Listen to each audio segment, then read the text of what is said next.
साथियों class 12th का current electricity के सर्किट डायग्राम्स का क्वेश्चन है। A regular hexagon with diagonals is made of identical wires each having same resistance R as shown in figure. Find the equivalent resistance between the points A and B।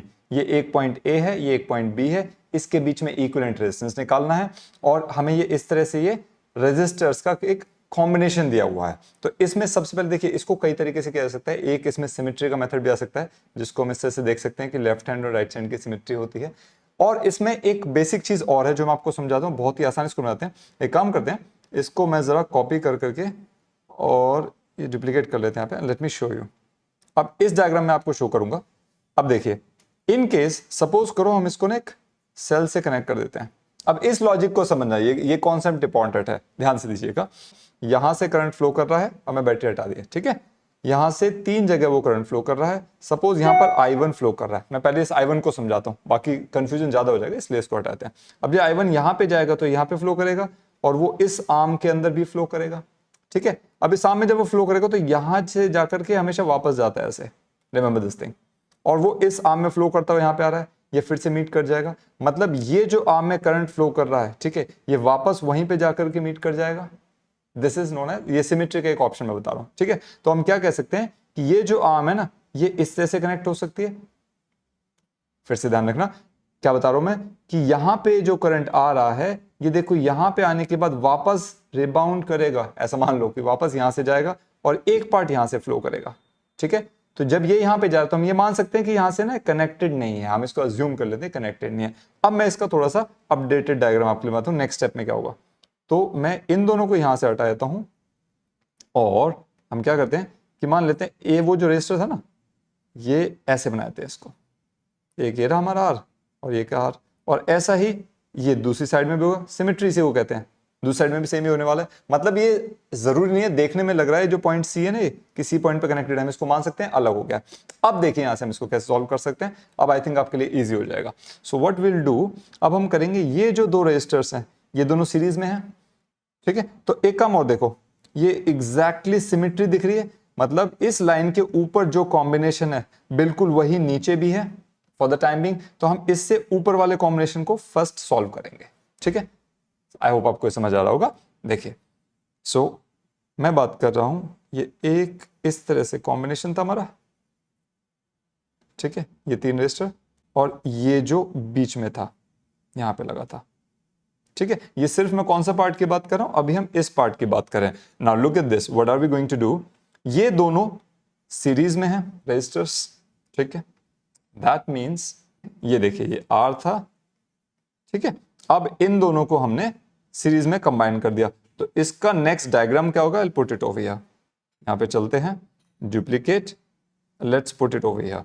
यहां पे देखिए, ये इसका next diagram, ठीक है। मैं यहाँ पे ना, ताकि आपको समझ आ जाए, मैं इसको यहाँ पे ये कन्वर्ट कर जा रहा हूँ, इस तरह से will work. So next updated diagram में देखिए, यहाँ पे मैं आपके साथ में बना दिया है। So now what will do, अब ये दोनों सीरीज के रेजिस्टर्स थे, तो हमने क्या किया, इन दोनों का एक नेट कॉम्बिनेशन मान लो ऐसे आ गया, और ये R प्लस R 2R हो जाएगा, क्योंकि रेजिस्टर का फॉर्मूला क्या होता है, RP 1/RP 1/R1 plus 1/R2, और सीरीज में होता है RS is equals to R1 plus R2, ये याद रखिएगा ना। अब यहां से नेक्स्ट स्टेप क्या होगा, I will put it over here.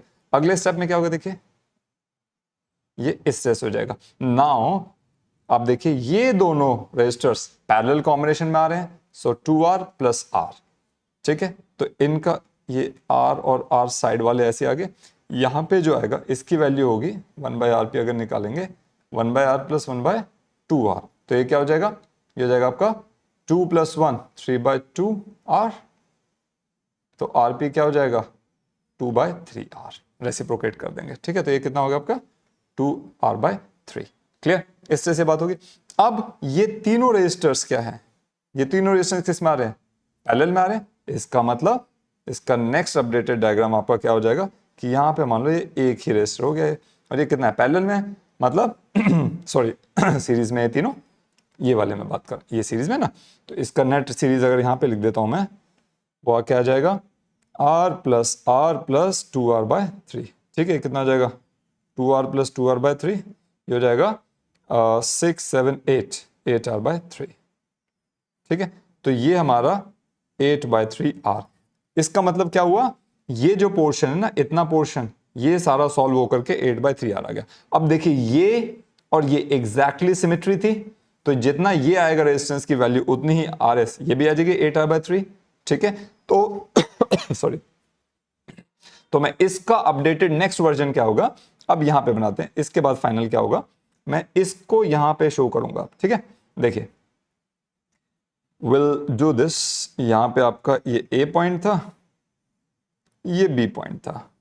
ठीक है, तो A से एक ये फाइनल हमारा आ गया रजिस्टर इस तरह से, इसकी वैल्यू थी 8/3R, और बिल्कुल ऐसी सिमेट्री की वजह से बिल्कुल एक जैसा था ना, उसी सिमेट्री मतलब एक जैसा, दैट्स इट, सिंपल। ये भी 8/3R हो गया, और बीच में हमारे पास देखिए दो रेजिस्टर्स हैं, ये वाले R और R, है ना, ये दोनों किस में है, सीरीज में है। फिलहाल मैं लिख देता हूं, एक स्टेप को खत्म नहीं करते हैं ताकि आपको समझने में आसानी हो जाएगी। ठीक है, तो नाउ व्हाट विल डू, अब मैं इन दोनों को सीरीज में बनाऊंगा।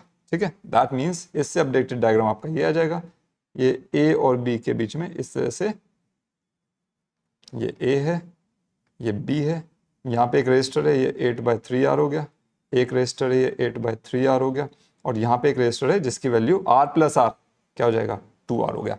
अब देखिए ये तीनों रेजिस्टर्स किस में है, पैरेलल में है।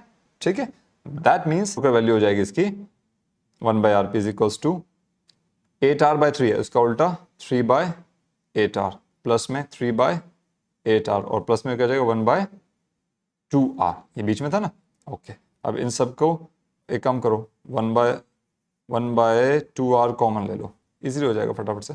ठीक है, 1/2R कॉमन आ जाएगा, यहाँ बचेगा 3/4, यहाँ पे 3/4, और यहाँ पे प्लस में 1। ठीक है, 4 एलसीएम ले लो, 2R × 3 + 3 + 4/4 एलसीएम आ गया, 6 + 4 10/4, राइट, ये हो जाएगा 10/8R, तो ये हो जाएगा 2 4 8, 2 5 10।